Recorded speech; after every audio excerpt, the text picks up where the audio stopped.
Un'indagine alle fasi preliminari di cui dà notizia il procuratore regionale della Corte dei Conti Ugo Montella ai margini della cerimonia di apertura del nuovo anno giudiziario. È l'ipotesi di danno erariale nell'appalto per la realizzazione delle nuove linee del tram di Padova, il SIR 2 e il SIR 3 e il cantiere dello stadio Euganeo, quello su cui vuole fare chiarezza la magistratura contabile del Veneto. Indagini alle battute iniziali, precisano da Venezia, che nel caso dello stadio Euganeo correranno parallele a quelle della Procura di Padova che lo scorso 8 novembre hanno portato al sequestro del cantiere finito solo una ventina di giorni fa.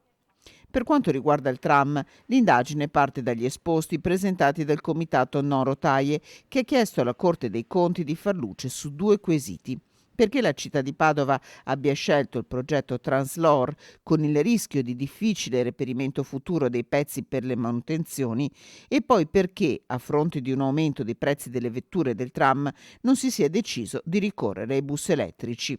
Per quanto riguarda lo stadio, la Procura di Padova nell'inchiesta aperta ha indagato due imprenditori, due funzionari del comune, il sindaco Giordani e l'assessore allo sport Bonavina. La Corte dei Conti vuole invece verificare la gestione dei lavori, la scelta delle imprese e i successivi controlli per chiedere eventualmente conto di un danno erariale associato a un danno all'immagine nell'uso di finanziamenti pubblici.